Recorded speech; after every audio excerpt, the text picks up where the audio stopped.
The core foundation of Utopian Techniax, or UTX, is that technology is what enables human progress.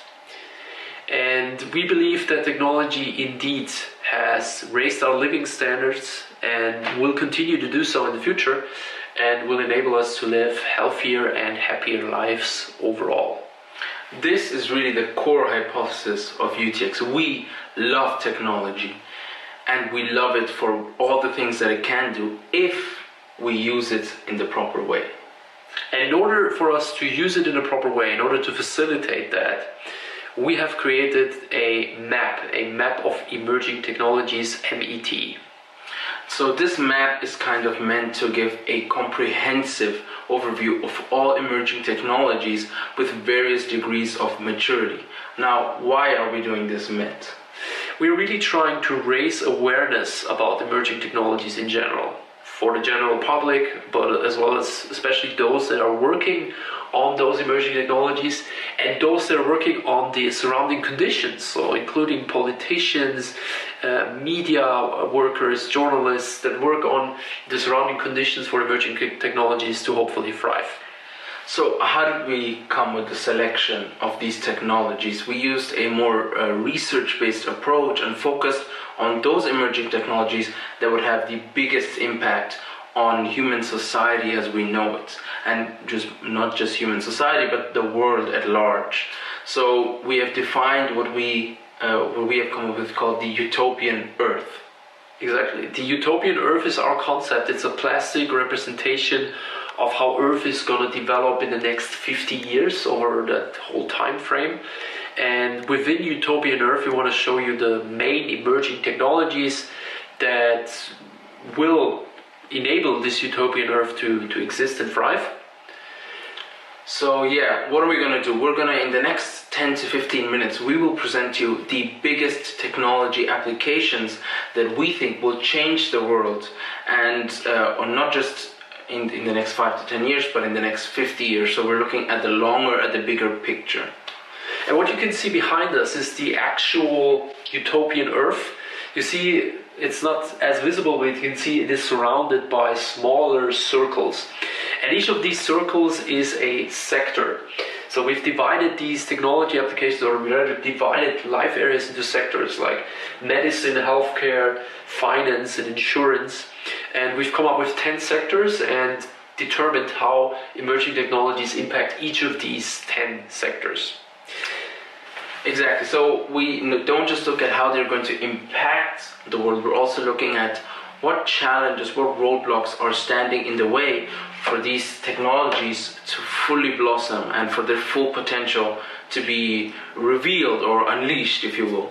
So we will not just discuss these 10 sectors, we will also look at 8 major areas, or 8 of what we call the key macro environmental areas or areas that we have split the challenges into, so that we get a better idea of which challenges do we have to address and in what part of life are they, and how do we solve these to then get to what we call the Utopian Earth. Absolutely. So without further ado, let's have a look into examples of the Utopian Earth, and we just go here into, let's say, mobility, logistics, and tourism. And here we've split it again into personal mobility, tourism and travel, autonomous supply chains, aerospace and defense. Any preferences? Preferences? Well, it's really hard to think, but I would say that aerospace and personal mobility are my favorites. All right. So for instance, in aerospace, we will be looking at the use of 3D printers and 4D printers, and even self-assembling materials, and how they could help in space exploration and space colonization. And also we think about artificial life support systems, such as ecological life support systems like a biosphere, but also any kind of technology that can help us to create space habitats. And of course, another interesting application for technologies would be military drones and robots to accomplish tasks in adverse and remote areas. So whether it's for exploration or just other purposes where robots can do the job better without endangering human lives. So as you see, This map of emerging technologies really covers all 10 sectors. We'll go through them quickly. Covers each subsector into real detail as to how the future will look like with technology. And if you want to take a look at it yourself, it's quite small. We have a shareable link on. We created this on Prezi. You can access that with the link in the description below, and you can share it with your friends. And if you have any suggestions, any technologies that you think are missing, or any comments, please feel free to share them with us in our comments. Write us on Twitter or Instagram at Techniax. Just drop us a DM. We'd love to connect with you and learn what you think of this map, and maybe also your suggestions for it. So I say, let's just walk through the map. Let's just have one more example maybe. So the 10 sectors, mobility, logistics, tourism, as we discussed. Then there's finance and insurance, media and education, IT and technology, public services. Then we also have agriculture and food, which is also pretty important. We have the retail or consumer goods. We have energy and utilities, industrial and construction, and finally medicine and healthcare. So these are the 10 big areas of life that we think are not just where life or ways that we can divide life into, but also different specific areas where technologies will be able to help us create a utopian Earth. Let's have one more example, so pick one. Let's look at medicine and healthcare, because that's an exciting one. So in medicine and healthcare, we have medicine and healthcare itself, so patient treatment and doctors' work. Then we have pharma and biotech, medical genetics, and neuromedicine. Oh, you pick. I'm very enthusiastic about neuromedicine, so let's go for that one. That would have been my choice as well.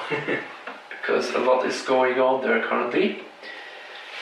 So let's see. Okay, so one example is neurostimulation based on deep brain simulations, and this can be used to treat Parkinson, chronic pain, anxiety, depression, and post-traumatic stress disorder, or PTSD.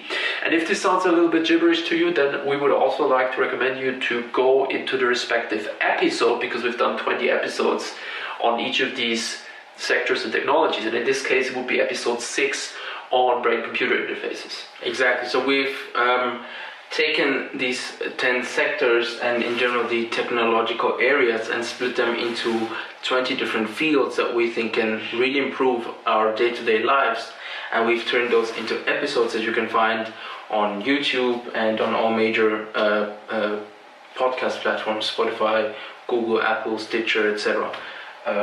You can find the links to those in the description as well as if you prefer reading them, you can find them on Medium.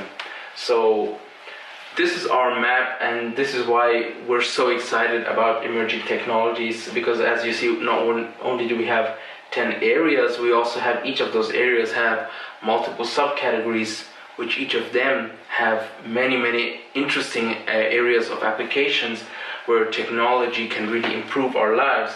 But as we mentioned, we love technology if we can use it right. So there are some challenges. Absolutely. Just a hint also that we have the same map also as a one-page version, which is quite filled, which is quite crowded, as you could guess. It's over 120 emerging technology applications in those 10 sectors. So a lot really to take in here. This will also be available in the internet. We will publish this and hope it will go viral at least, so that you can find it even if you haven't watched this video. Exactly. Talking about the challenges, we've divided those into those 8 macro-environmental areas that Ani has talked about. Exactly. So we've kind of color-coded them into areas that are more similar. So we have the first one will be the regulatory or government side, which would be which we have split into regulatory, political, and institutional, and then the public infrastructure aspect. Absolutely. Then we have legal and ethical aspects, which are also quite important when it comes to technology, obviously. And related to this, we have also ecological aspects. Sadly, they still many times are only referred to as ethical, when in reality they are really close to heart, close to us, and close also to our economic reality. Speaking of economic reality, we also have, of course, socio-economical and financial considerations that we must address. Absolutely. As well as society, cultural, and media consideration. So this is considering how people perceive technology and also how is reported about technology in the media. And last but not least, technological and scientific. So this was obvious, right? We're talking about future technologies. We don't have it all figured out yet. So there are also some technical challenges. But we'll just quickly walk you through how each of them are kind of built up. So this is the regulatory and public infrastructure that we have, as you can see, orange. And these are just all the challenges that we face in all matters regulatory, political, institutional, as well as regarding public infrastructure. So as you can see, there's still a lot of things to do before we can finally arrive at our utopian Earth. Absolutely. Let's just have one example here. Lack of promotion and implementation strategies by the governing bodies, as well as lack of incentives for research, exploration and testing, such as subsidies or grants. Okay, so this is a major challenge that can occur with the technology. If this is missing, then the technology will be harder to be developed and be adopted. And yeah, you'll find that many of these, or almost all of them, apply in some way, shape or form to all technologies. So these are issues across the board that we have to take care of or solve. Absolutely. The second area, legal, ethical, and ecological, as mentioned before. Here we discuss about what happens after regulators are working with technology regulation, are writing that into legal code, as well as when those are ethical concerns, which many times are related to legal concerns and hopefully are also reflected in the legal code, as well as ecological concerns. An interesting one would be here. Read the definition of liability and responsibility. Think, for instance, when we talk about autonomous vehicles, who is responsible when an accident happens? Exactly. So the software manufacturer, is it the hardware manufacturer? Is it the driver? Is it the passenger? Is it the other party? So there's still some legal, ethical, and ecological issues that we have to tackle. But exactly. So we've even color-coded it a little into the legal and ethical, which are the top 3 rows, and then the ecological. But yeah, you'll see all of that in our screen, as well as, of course, you can find them online, links in the description. So now we move on to socio-economical and financial, and the kind of first 4 are financial, the rest are more economic and societal issues, or socio-economical, and these are all pretty similar in terms of that they regard just plain economics. So you can see, for instance, mass unemployment. If we take, for instance, 3D printing, right? If machines can replace entire supply chains, you would have a mass unemployment, or autonomous vehicles with taxis. So these are things that also need to be addressed, right? You can't just innovate, you also have to make sure that the innovation or the implementation of that innovation goes smoothly and that people actually want it and don't see it like some big brother technology that just comes and ruins their day. So absolutely.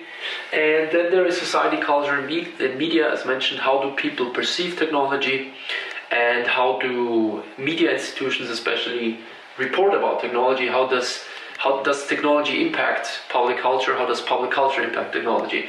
One example is missing freedom of choice regarding use of technology and selection of vendor.